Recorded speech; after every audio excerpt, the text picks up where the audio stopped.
En France, la droite et la gauche, ensemble contre la privatisation annoncée du groupe ADP, ex-aéroport de Paris.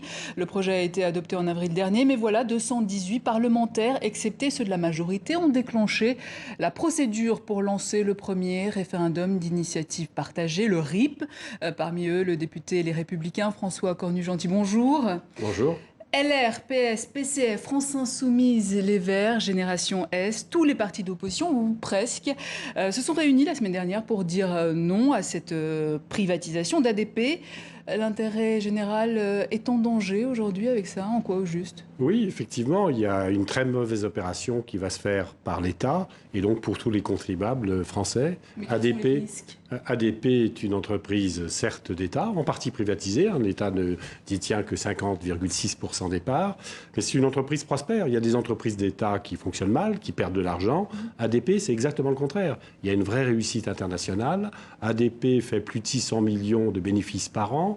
ADP distribue de l'argent, 170 millions quasiment par an, à l'État. Donc ça fonctionne très bien. Et pour gagner de l'argent à court terme, parce que l'État est très endetté, pour se désendetter à court terme, on va vendre les bijoux de famille à un moment où, effectivement, il risque de rapporter encore plus dans les années à venir. Donc c'est une très mauvaise opération financière. Et oui, je ne parle même pas d'idéologie. Il ne s'agit pas d'être pour ou contre les privatisations. On a eu aussi des précédents qui doivent faire réfléchir. Vous parlez de quoi Les autoroutes. On a très bien vu que les autoroutes, l'État n'a pas su vendre au niveau qui convenait ces autoroutes et que ceux qui en bénéficient aujourd'hui ont pu reverser des dividendes en quelques années comparables au prix d'achat. Mais dans le cas des aéroports, est-ce que ça ne permettrait pas une meilleure gestion des aéroports sans cette lourdeur administrative propre à l'État, par exemple ? Le développement d'ADP depuis une dizaine d'années, il est assez important. Et donc, c'est l'exemple d'une gestion semi-publique, parce que les privés sont rentrés encore une fois à 49% dans le capital. Et donc, c'est l'exemple d'une très bonne gestion. Mais est-ce que ça ne permettrait pas aussi une meilleure compétitivité ? Des meilleurs services, on est les leaders. Dans ces conditions, on est les leaders nationaux. Et on n'est pas en perte de vitesse, on est au contraire en train de s'imposer. Donc tous ces arguments de soi-disant bonne gestion ne portent pas. Un meilleur service pour le client ? Exactement. Non, alors après, il y a des intérêts nationaux à garder. C'est sûr qu'une compagnie comme Air France, effectivement, le ADP, où l'État continue à peser, est attentif à ce que la manière dont est positionnée Air France à Roissy ou ailleurs, un privé qui ne serait pas concerné pourrait favoriser telle ou telle autre compagnie. ADP aussi, c'est la première frontière du pays. Donc vous voyez qu'il y a des intérêts d'État, au-delà de la gestion qui est bonne, qui ne demande pas à être changée. Il y a des intérêts de l'État, d'Air France, qui seront sans doute beaucoup mieux préservés avec une gestion publique. Alors l'État qui espère faire baisser via cette privatisation de sa dette de 0,5 points, est-ce que c'est pas un argument valable ? C'est ridicule, c'est misérable. C'est misérable. La vérité, c'est que la France tangente les 100% d'endettement. Et je pense que le président Macron n'aurait aucune envie que l'on dise, quand il se représentera, s'il veut se représenter en 2022, qu'on est à 100%. 100% d'endettement, ça veut dire mauvaise gestion, ça veut dire qu'on copie les Italiens. Et donc son image de technocrate chevronné ne voudrait pas avoir à souffrir de cette critique. Et donc, pour éviter, et on est aujourd'hui presque à 99%, pour éviter de franchir la barre des 100%, qu'on risque de franchir avec les mesures qui ont été notamment données à cause des gilets jaunes, on va se dessaisir de quelque chose qui rapporte de l'argent, qui est stratégique sur le long terme pour faire une petite opération électorale. Mais alors pourquoi exclure le Rassemblement national de cette réunion qui s'est tenue la semaine dernière, alors qu'ils sont contre également cette privatisation ? Ils n'ont pas co-signé cette initiative parlementaire, comme vous l'avez rappelé. Les parlementaires qui ont co-signé sont insoumis, communistes, Territoire et Liberté, Parti socialiste et LR.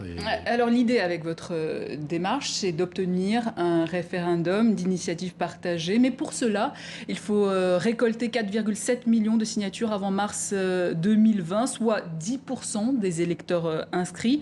Et aujourd'hui, nous sommes à 380 000 signatures. Vous y croyez, vous ? C'est des hypothèses, parce qu'officiellement, c'est le Conseil constitutionnel qui doit donner le décompte. Et on souhaiterait d'ailleurs qu'il le donne à des comptes quotidiens, voire hebdomadaires.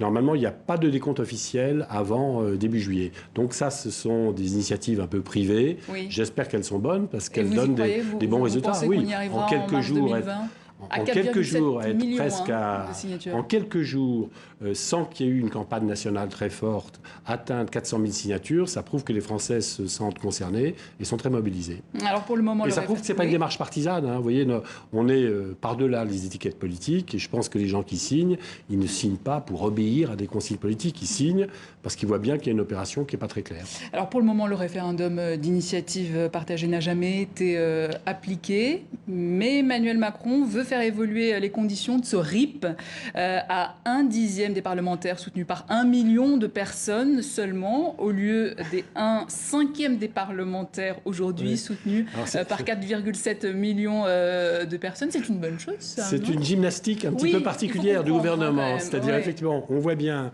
qu'ils ont très peur d'un référendum où on demanderait 4,7 millions de signatures. Et pour faire un peu diversion, on nous propose dans d'autres conditions des référendums avec simplement 1 million de signatures. Donc là aussi, je pense qu'il n'y a pas de réflexion. On est vraiment dans la gestion du court terme et d'essayer de ce référendum qui fait peur au gouvernement parce qu'il pose des questions de fond sur qu'est-ce que c'est que l'État aujourd'hui, est-ce que le service public, ça concerne également les aéroports ou pas. Et je pense que c'est des questions que le gouvernement ne veut pas poser. Alors par contre, Emmanuel Macron avait dit non au RIC, au référendum d'initiative citoyenne, une des revendications des Gilets jaunes, ce qui permettrait aussi de révoquer des élus, de supprimer des lois ou de modifier la Constitution. Vous êtes contre, j'imagine ? Je pense qu'il faut trouver un bon équilibre. Vous voyez, on cite toujours en matière de référendum la Suisse, hein, qui a complètement banalisé les choses. Et en Suisse, on arrive, compte tenu du climat politique qui règne, à voter sur la question qui est posée. En France, à cause du dégagisme, à cause de l'énervement qu'il y a à l'égard des élus et des partis politiques, on ne vote pas la question, on vote contre le gouvernement quelquefois. Et donc je pense qu'il faut sortir de cela et avoir des approches moins politiciennes. Et je crois que des votes systématiques en France, on n'est pas complètement mûr pour cela.